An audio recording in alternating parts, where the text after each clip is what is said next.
What's a well meaning phrases? I was talking to the Save the Children one, he's not exactly. Not exactly saying, Yeah.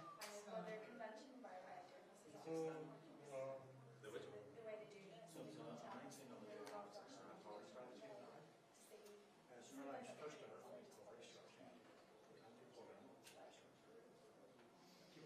Combs doing that. You guys are doing these. I can sell anything. All right. People in the 26 counties, including our extensive audience in Northern Ireland, are very interested in what happens here. So 19 a draft will be part of the conference. Northern Ireland first. But I don't think I should. This was Well, why don't we ask, like, the new... Oh, picking up someone who you've been anywhere else is interesting as well with golf clubs and stuff like that. Let me think about that line. I was at the Balmore show yesterday. Oh, okay. Yeah. Okay. Well, I give it all that one. I was scattered to the side. Well, I'm sure. The ice cream was good though. Yeah. Yeah. Heard a lot of ice cream chats A lot of about ice this cream. one. A lot of ice cream was consumed. Yeah. I was underwhelmed by the dancing diggers, I have to say. I thought they were the stars of the show. Well, they were, but that's Oh, I'm right. still underwhelmed. Okay. Like dancing bars selling It something. certainly was, yes. Yeah, it's just a vote in the assembly and what do they approve the budget. I mean, that's going to pass the ball there. I was just like, why are you talking so? So, That's a no. I just give thumbs up. Just left it on that. So you're giving No, false. I just said we're really busy, so we'll not get around to it if it's what I think it is. But he just said, yeah, it's a vote to approve the budget, and I just gave thumbs up. So, it's fine. Does this, the strategy not be, because it's not get brought before them? Yeah, that's serious. On Monday. You might like all your mics just in case like we better or something. There's so much for early. No, nothing's ever early in this Oh, one. yeah. I don't even know.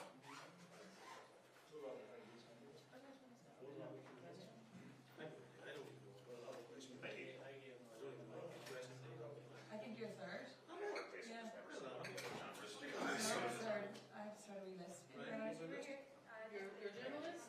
no. So are you ready? I think everyone just Butter. get ready. Butter. Please asking them up then. I'm going to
Shine the sunshine.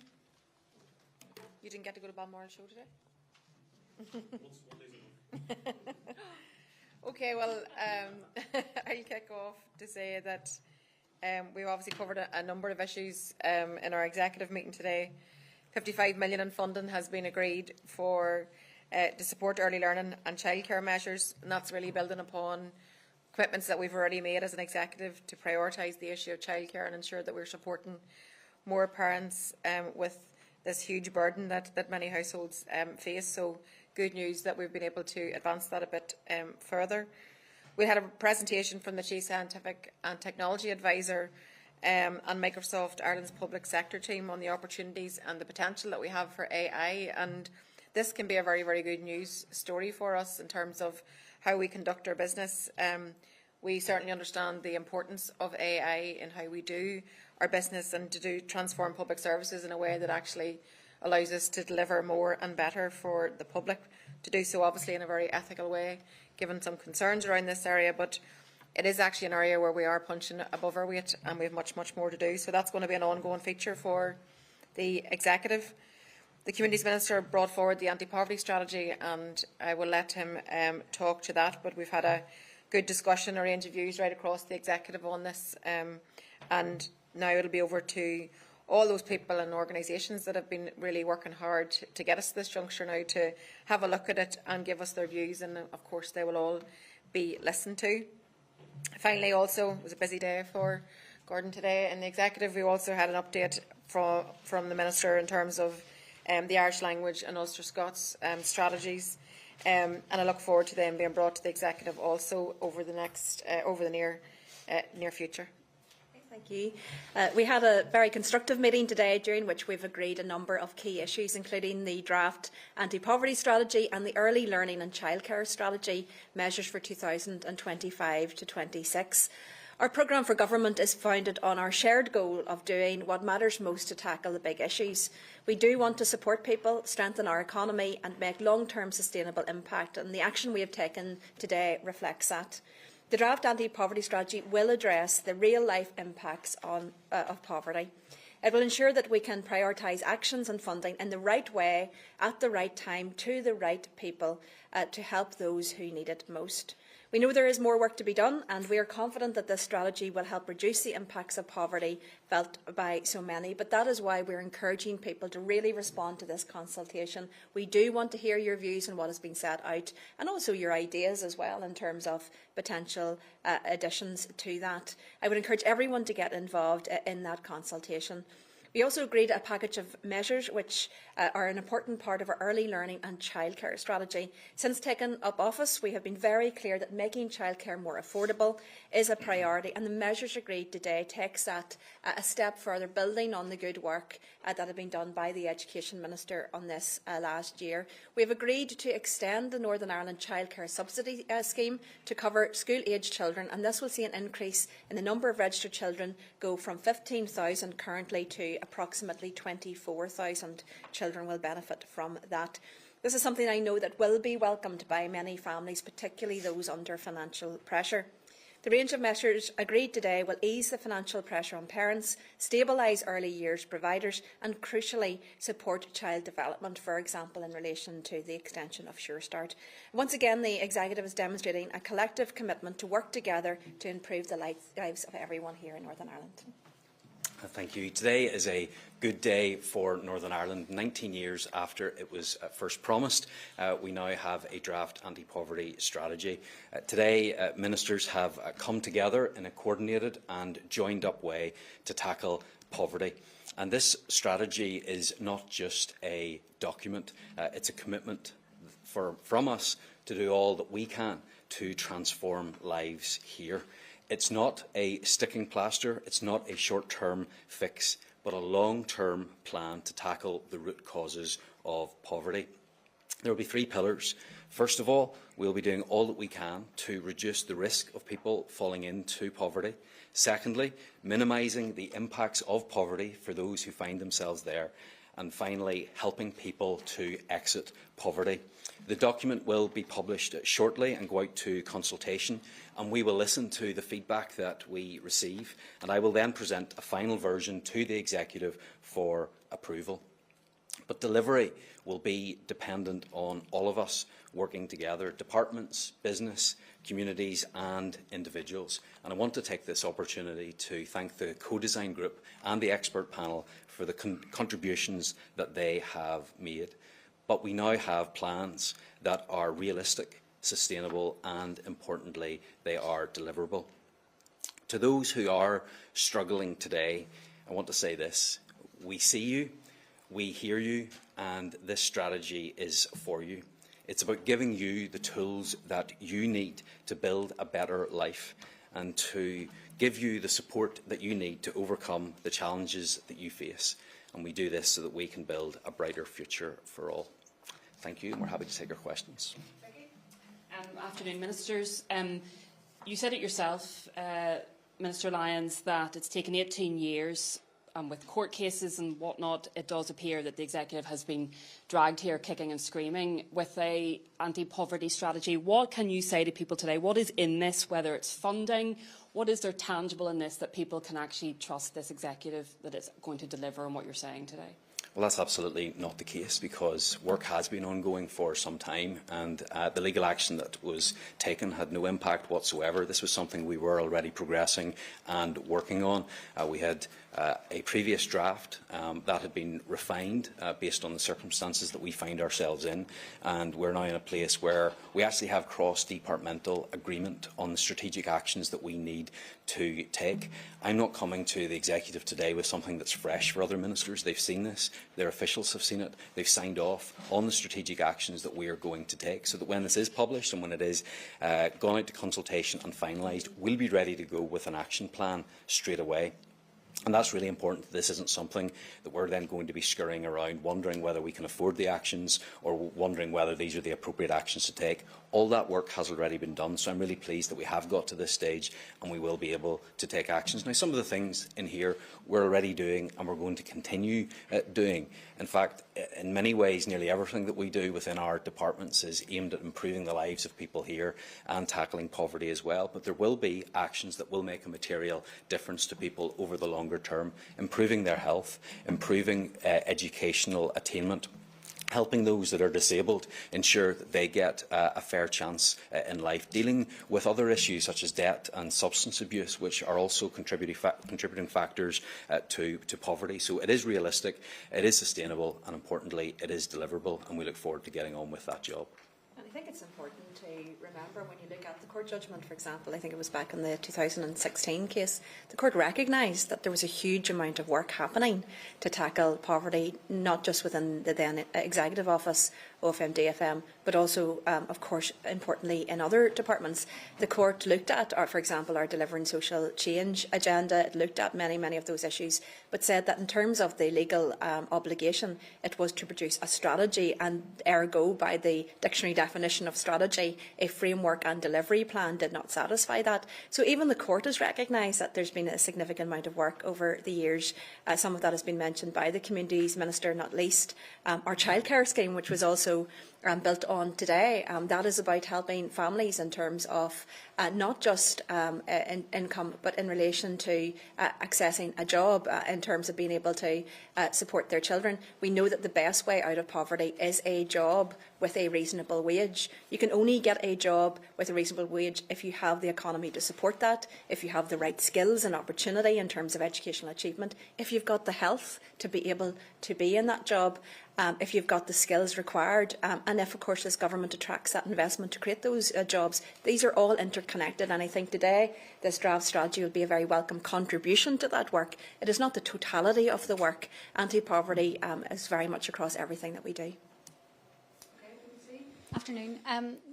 Two parts to this question. On the first part, I mean, this childcare announcement from Paul Given today, is that connected to what you're announcing? Is it linked to the anti-poverty strategy, or is it just a coincidence that this is coming on the same day? Because I think the childcare news is what most people at home are going to be talking about tonight, and not a strategy that they can't see yet. And secondly, look, we understand this draft paper differs quite a lot from what Deirdre Hargey was working on when she was Communities Minister. So I just want to ask, have there been any tensions at all behind the scenes on trying to get this out? Disagreements between the DUP and Sinn Féin on this? Well, first of all, in relation to your childcare, because the First Minister can also address the other issues, but I think this actually demonstrates how we are all working together to get this sorted out, and also how we're not just starting afresh. We already have actions in place. We're already getting on with the job of trying to deal with it, and we had previous announcements from Paul Given on childcare, and we have had another one today, and will continue to address this issue because it is one of the top priorities for the executive. But I think that we need to make sure that we are tackling all of these issues. It's not a single action that we can take. Secondly, in regards to the different drafts, I don't think anybody's actually seen this document yet, so it's hard to compare with what has gone there before.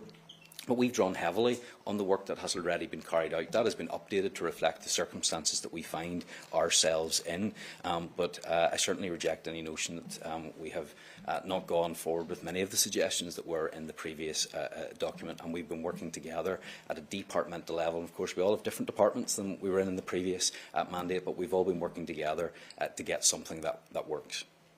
Yeah, so to address your first point, the childcare piece coming today is just how it's failed in terms of being able to make a decision on it today. But it is a good news story, as you say. It is an expansion on what we've already announced. This is a programme for government commitment. This is something that certainly I believe that all around the executive table are passionate about. We want at the end of this mandate to be able to point to childcare as one of those issues that we have really delivered upon, and one in which has made a real tangible difference to people's lives. On the issue of different perspectives on what the anti-poverty strategy should look like, I think over the course of the consultation period there's lots of space for everybody to have their view and their say.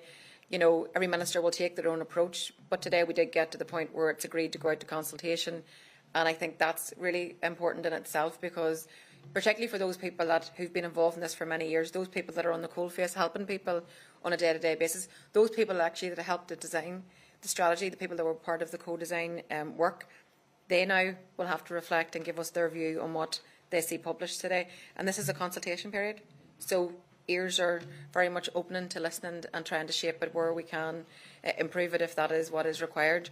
And I look forward to that engagement, but I am most crucially really looking forward to listening to those voices that were essential in shaping the work that's been happened over the last number of years.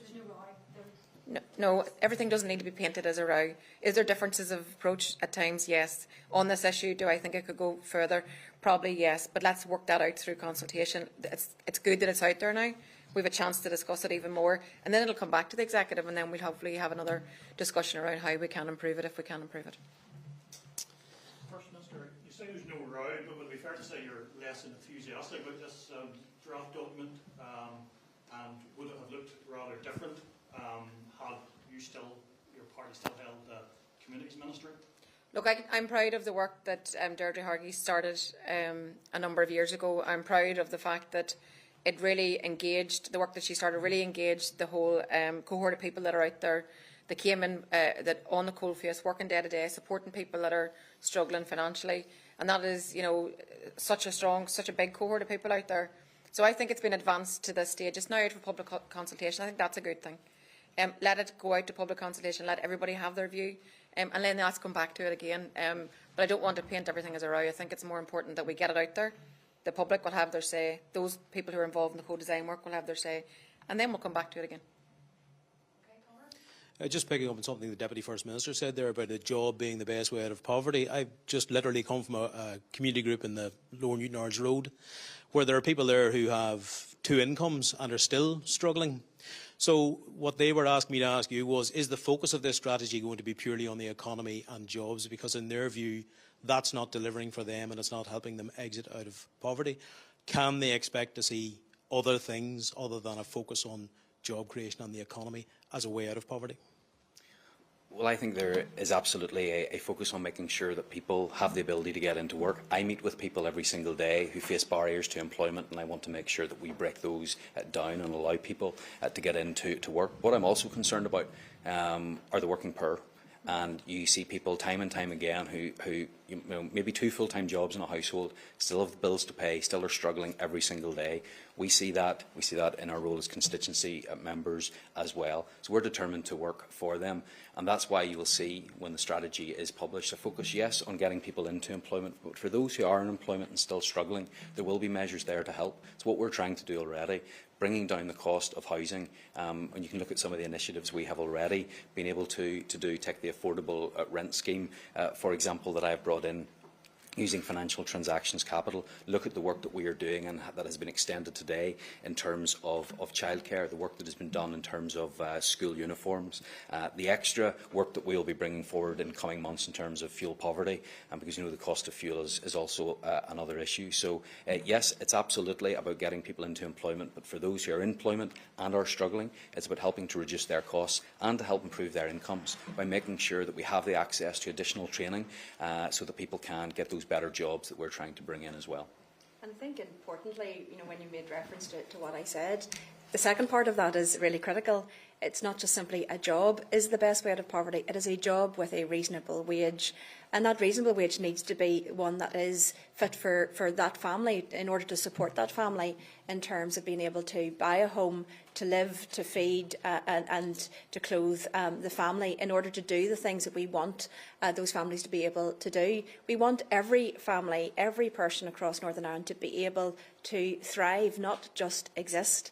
And of course, as I referred to as well, in order to get those jobs, we need to create them. We need to be getting that investment, encouraging our businesses to expand and to offer those jobs at that level of wage, but also that we want people to have those skills and the education to be able to obtain that as well. We know that, for example, educational underachievement disproportionately impacts those from a poorer background. And again, you need to have the health to be able to sustain that employment. We know, again, health inequalities is a major issue, that those from areas of deprivation or poor income backgrounds tend to have poor health outcomes. That is not fair. It is not right. That is something we want to tackle. And I would emphasise we want every person in Northern Ireland to be able to thrive, to be able to achieve, to be able to live to the very best of their ability within their lives. And that's what this strategy is designed to try to support.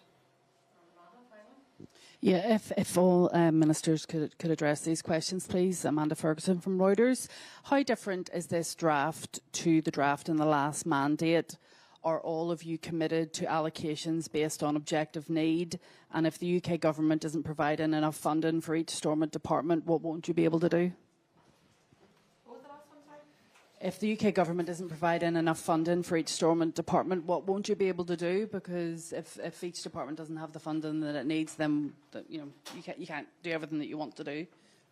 Well, some of the problems that we have today come as a direct result of 14 years of Tory austerity and the fact that our public services were drove into the ground and really on their knees, and a lot of the work that we're trying to do on a day-to-day basis is try to build some things up. So is there enough funding for each of our departments? No, there's not. So that's a case that we continue to make. That's a priority for the entire executive. We're about to head into the comprehensive spending review in the June 11th statement. That will give us a clearer picture in terms of where we stand with budgets for the next 3 years. We haven't been able to do multi-year budgets up until this point. I think that will change actually how we do business somewhat, because we've been limping year to year for far too long. We now have an opportunity to do something different. But the quantum of money put on the table on the comprehensive spending review, and obviously we're arguing for the maximum, we're arguing to be funded according to need, and we're arguing so that we can be able to address a lot of the points that are not just in this strategy. We want to do more in childcare, but we need the funding in which to do so. We want to do more in terms of growing our economy, but we need the funding in order to be able to invest in some of the areas. So allocation based on need is always my route. I believe that we should support people in a way that targets those that need it most. So yes, allocation based on need is always how I would conduct myself. Look, there's going to be, I don't know, the period, the consultation is at 12 weeks in which lots of people will be able to engage this anti-poverty strategy and judge it for themselves. my ears are opening. I want to listen to people, and if we can shape it over the course of that, then let's work together in which to do so. And just to reflect on a point that was made earlier around the people that wanted to know what we can do for them. The whole programme for government is about trying to improve people's lives. The whole programme for government is about focusing on, on childcare. It is about growing our economy. It is about more apprenticeships. It is about creating more and better paid jobs. It is about education access. It is about regional balance. It is about everything that should hopefully, that we want to improve people's lives.